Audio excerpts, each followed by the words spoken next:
Los periodistas. Maestro don José Ojeda Bustamante. ¿Qué tal, Jesús Manuel? Pues aquí, ¿cómo me he acordado de ti estos días, caray? Cuando abro los diarios internacionales, el New York Times, el Washington Post, el New York, el Los Angeles Times, USA Today, No, pues sí. London Times, Sí, te llegan todos, te llegan todos. Diplomatic. Y hacia América Latina, Sí. ¿no? También. Y Clarín. Clarín. Y el otro, ¿cómo se llama? El de Venezuela, no sé cómo se llama el de Venezuela. Pues hay uno, el Universal. Que ese es Sí, hay uno en el Universal, claro. No, fíjate que estuve leyendo la entrevista que salió publicada el fin de semana en el diario español, El País, de Manlio. Siempre sale Manlio en nuestras pláticas, ¿verdad? Pero pues es que por ahí va, ahí hay talento político. Y decía Manlio que hoy más que nunca el PRI debe recorrerse a la izquierda. A la izquierda. Sí. Y dije, buen tema para el Pepe. Sí, fíjate que me tocó también leer la entrevista. Yo la entrevisté ayer, la leí el día de ayer, la entrevista. Y es interesante cómo lleva precisamente la charla a un terreno donde precisamente pareciera que no va a pasar en el PRI. Incluso... Y que te deja ver que el PRI se ha cargado a la derecha. Exacto. Eso es o sea, muy interesante. Al final, o sea, reconoce... Que el PRI debe dejar de ser de derecha. Sí. Eso, fíjate que eso es, yo creo que lo más interesante. Yo no lo había que visto. No lo dice así. Sí, yo no lo había visto desde ese punto de vista, pero entre líneas, ¿no? Porque reconocer que se debe cargar a la izquierda, pero que está muy a la derecha. Es decir, donde se supone que el PRI, de manera histórica, era el centro izquierda, más pegado hacia el centro que a la izquierda, pero desde el lado de la izquierda, ¿no? Sí, se movía más con el sentido social que con el sentido del capital, ¿no? Sí, y se supone que el discurso revolucionario pues hacía clic con esta lógica priista, ¿no? Cuáles eran los principales pilares del pensamiento revolucionario, pues precisamente eran ideas de izquierda, pues ideas que de alguna forma le daban estos principios sociales a las personas, ¿no? Temas de seguridad social, temas de no solamente la creación del IMSS, sino todo lo que esto representaba de educación para todos, la salud, vivienda, el Infonavit. El Infonavit fue todo un éxito, ¿no? O sea, todos estos pilares que de alguna u otra forma, salvo el Ejido, pero es interesante que incluso hasta con Salinas de Gortari que se rompe el esquema del Ejido, pero sí era un sentido proteccionista de que darle las garantías pues para que la gente pudiera. Esto sucede un par de días antes del inicio de las negociaciones para revisar el Tratado de Libre Comercio. No sé si tenga relación, pero... Pues a mí me parece interesante que pareciera que en el PRI Manlio marca la agenda, ¿no? Porque pareciera que sí, se adelanta un poco y sí tiene mucho sentido con el tema del TLC, ¿no? Gran parte de la lógica priista que rompe este esquema es precisamente el TLC, ¿no? Es decir, desde Salinas de Gortari se rompe todas estas ideas revolucionarias y se transforma el país y se transforma el PRI a ser un poco más cargado hacia la derecha, ¿no? Hasta a lo mejor en una lógica centro-derecha, poquito más hacia la derecha que hacia el centro, ¿no? Y ahorita es donde se ha movido el revolucionario institucional entre el centro y la derecha. Y podemos ver incluso quiénes han sido los secretarios de Hacienda, quiénes han sido los secretarios de Relaciones Exteriores. O sea, es como que su lógica y sus principios ahí se han movido, ¿no? Y regresando a la lógica de Manlio, que ha hecho los congresos, ¿no? Que ha hecho el Congreso de la Unión, que ha hecho el Senado, que ha hecho la Cámara de Diputados, y pues avalar precisamente todas estas ideas, ¿no? El tema de las reformas estructurales en la parte energética, pues se dieron precisamente en esta lógica que rompe este centro izquierda y se carga al centro derecha, ¿no? O hacia la derecha. Y creo que esa es la parte interesante de esto que tú también, más bien que bien lo has comentado. Indirectamente se reconoce que el PRI está en la derecha, ¿no? Indirectamente se reconoce que el PRI no puede seguir estando en la y derecha. sobre todo cuando en las divisiones, en las escisiones que se han vivido, sí, desde la conformación de lo que después fue el PRD, desde la salida de Cuauhtémoc, ¿no? Claro, y, bueno, claro, que es el gran movimiento, dejan a los que no son de izquierda dentro del PRI. Claro. Sí, y fíjate que es interesante esta lógica, porque incluso se vuelve a enarbolar las ideas revolucionarias hasta sí, con el mismo nombre, sí, del Partido de la Revolución, sí, Democrática, ¿no? Como y que decir, tratando de poner en valor el viejo nacionalismo revolucionario, que tampoco fue la panacea, tampoco, ¿no? Sí, pero era el discurso, pues. Era el discurso, claro. Y Miguel de la Madrid fue el último que pronunció, sí, la frase nacionalismo, sí, revolucionario. Sí, sí. Y esto que comentas, seguramente porque Bartlett le hacía el discurso. ¿No? Sí, pero esto que comentas es muy, muy interesante. Es decir, al final se sacude este tema, pero siguen manteniéndose, y que con caducidad, ¿no? El PRD con caducidad, que pareciera que con el Estado de México resurge, pero yo creo que con una caducidad limitada el PRD, y el PRI como con esta lógica de Malia, pues es incluso hasta ya deberían de cambiarle la lógica hasta de las siglas, los colores al revolucionario institucional. En ese, ¿no?, momento pierde todo el arraigo del voto duro de... ¿Quién sabe? A lo mejor... los colores de la bandera, pues acuérdate. Sí, o sea, todo el sistema fue basado en el concepto de la Virgen de Guadalupe. De los símbolos. Claro. Sí. Todo esa parte simbólica México, que incluso había varios estudios de cuáles eran los logotipos de los partidos políticos más feos a nivel mundial, y el PRI era uno de ellos, pero no se analizaba desde lo que representaba al interior.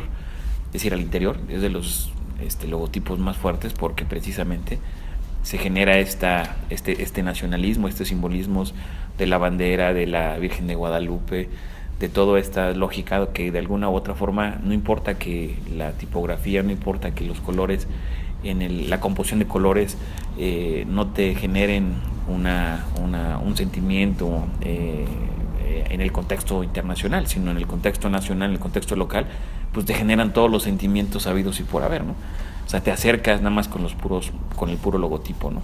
Entonces decían, a ver, cualquier mercadólogo, cualquier diseñador ve el logotipo del PRI y dice, pues ¿a quién se le ha de haber ocurrido, no? Pero si no lo analizas en el contexto social, en el contexto político, en el contexto religioso, pues es de los más profundos elementos que hay, ¿no? Claro.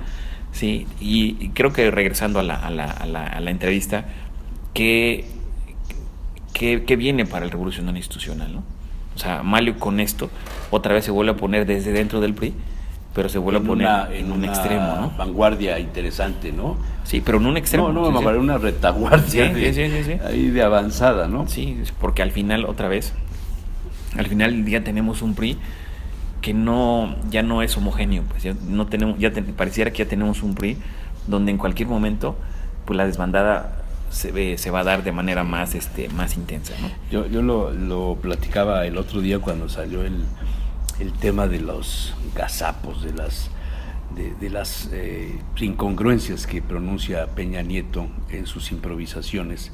Es un hombre al que no se le da la congruencia esta de unir el cerebro con la lengua, ¿no? Es que los políticos antes decían, en boca cerrada no entran moscas, el hombre es dueño de su silencio y esclavo de su palabra. Claro. Hay que conectar el cerebro con la lengua antes de hablar, sí. No improvises, hay que leer los discursos, ¿no? Y hubo presidentes que empezaron a cometer esos errores y ve lo que creo que Peña ha sido la consagración, la suma de todos los errores. Fox también tuvo muchísimos. Pero se le perdonaron en el camino. Sí, pero digo, ves los problemas que hay por la concepción, que ese es el problema de la semántica, claro. La concepción en el discurso de a qué le estás llamando verde, rojo, blanco, azul, etc. Claro. Bueno, y lo platicábamos con el tema de Aurelio Nuño, leer y leer. Te acordarás de ese incidente donde con los niños de primaria les dicen hay que leer y la chavita le dice corrige. Leer, no leer. Y bueno, todo el escándalo que se armó, lo aprovechó, se montó en la parte publicitaria, salió con buenos asesores de mercadotecnia política, claro. Superó el asunto. Ayer, el Eclipse se fue a una escuela con una astrónoma conocida Fierro, ¿no? Que creo que es de la familia Fierro, esta que está obligada siempre con temas de astronomía y de las ciencias en México, y confundió de nuevo y dijo astrología en lugar de astronomía. O sea, se refirió al eclipse como un fenómeno de la astrología, o sea, de los horóscopos, y dice el secretario de Educación Pública dos veces en temas que son coloquiales, en temas que son totalmente banales. ¿No te parece? Sí, y se equivoca. Y es otra vez regresando al tema por qué se equivoca también Peña Nieto, ¿no? Precisamente esa parte, ¿no? Bueno, finalmente estamos asistiendo a que los políticos, los funcionarios no son personas cultas. Claro. Y son personas que vienen de un proyecto educativo fracasado, aunque hayan estudiado en el extranjero. Sí, su carrera en ascenso no por la parte de los méritos, sino precisamente por la lógica del compadrazgo, del amiguismo. Incluso esa es la parte también interesante de analizar quiénes son los que están en el esquema nacional, en el revolucionario institucional, que tienen posibilidades, o sea, ¿cuál es su esquema? El nivel cultural no es bueno. ¿Te acuerdas cuando hice un programa? Creo que todavía en esa época no nos acompañabas, pero hice un programa hace muchos años en la radio. Tenía yo una mesa redonda con mujeres donde estaba Catalina Pérez Osorio, Rosa Márquez, Silvia Tanús y creo que Susana Woto.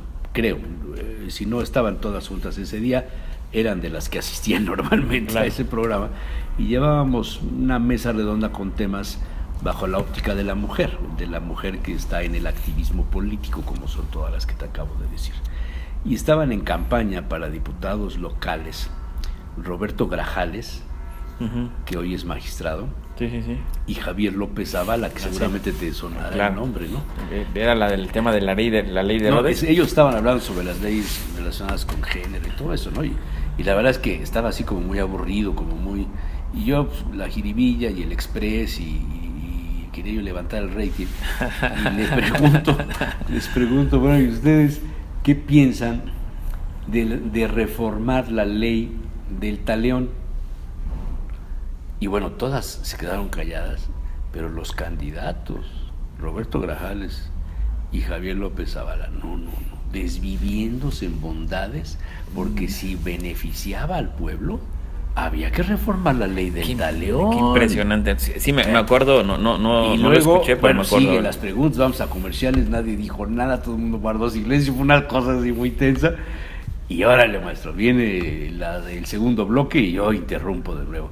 Bueno, y sobre la ley de Herodes, dije, esta sí se la van a saber, ahí está una película. Lo mismo. Qué impresionante. Impresionante, total, fueron diputados. y ahora uno es magistrado y otro quiso ser gobernador. Entonces, hace 6 años, estoy contando cosas que no vienen al caso, pero hace un poco más de 6 años se acercó conmigo Marcelo García, que era el asesor de Rafael Moreno Valle con el tema de comunicación, y me dijo, oye, ¿no tendrás el cassette? Porque en aquellas épocas eran cassettes. ¿No tendrás el cassette de la entrevista que le hiciste donde López Zavala habla de reformar la ley del talión y la ley de Herodes? Y dijo, sí, por ahí lo debo tener. Lo busqué y le llamé, le dije, pues aquí está, si quieres manda por él. Mandaron por él, jamás publicaron, jamás dijeron nada, porque el otro personaje era Roberto Grajales del PAN. Claro. Y yo dije, chima, ¿cómo no hice una copia?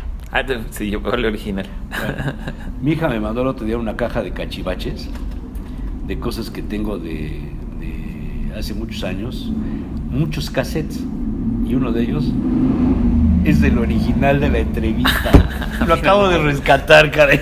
No, pues ese es el nivel. Yo no sé si valdrá la pena ponerlo en valor, digitalizarlo y subirlo a las redes. Es que es maravilloso, man. Sí, ya tiene muchos años, pero son 2 actores de la vida pública de Puebla. Sí. Uno es magistrado, fue diputado, fue delegado de la no sé qué en Tlaxcala, y el otro diputado local, diputado federal, aspirante a gobernador. O sea, ¿qué pasa? Sí, actores. ¿Qué pasa? Como diría Héctor Suárez, ¿qué nos pasa? Sí, ¿qué pasa con la clase política? ¿Qué pasa? Pero también es el tema de la corta memoria en la ciudadanía. Es decir, pues si pasa eso, se le perdona, pues se le perdona y se le perdona el otro, y al final estamos pensando en que los que se equivocan son los políticos y no los ciudadanos, ¿no? Y lo que al final tenemos es que se repite y parece que reciclamos mismos esquemas, sí, mismos trajes, ¿no? Van al mismo sastre, como tú decías, ¿no? ¿Te acuerdas? Sí, o sea, que el... Van a la misma sastrería, con el mismo sastre. Peña Nieto y Moreno Valle van al mismo sastre. Sí. Y sí, se vuelve bastante complejo. Muy interesante. Pues con mucho gusto, Jesús Oye, Manuel. pues vienen momentos padres, ¿no? De las fiestas nacionales, la independencia, todo eso nos sale el espíritu. El informe. Ay, de veras, viene el informe la próxima semana.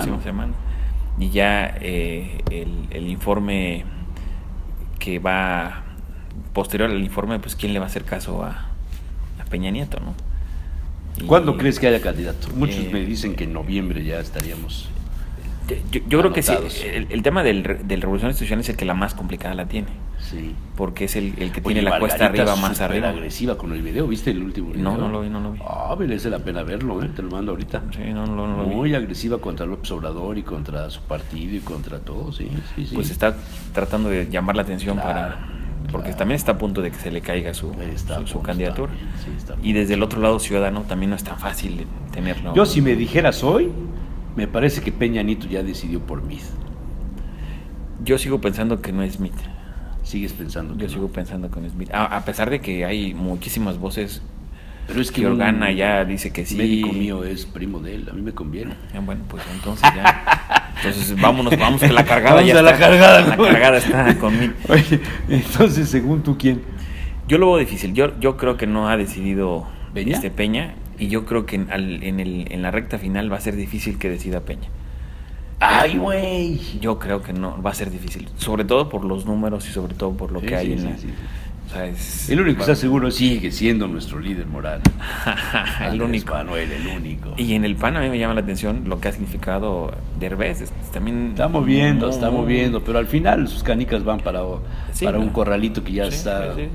Sí, yo también coincido que no le va a alcanzar a Derbez, pero siento que es el personaje Moreno Valle más... ya se te cayó, man. Sí, ya ahí ya lo que hiciste. Pero las veladoras siguen prendidas.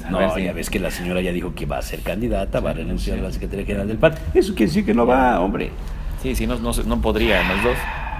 Pero bueno, hay un Dios. Pero seguro va al Senado y va a querer liderar el Senado. Sí, y puede ser líder del Senado. Eso sí te lo creo. Sí. Eso sí. Algo me acaba de picar, mira. Un alacrán. Sí.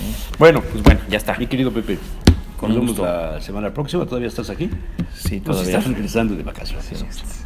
Hasta crees, uno no sale de vacaciones. No. Los periodistas.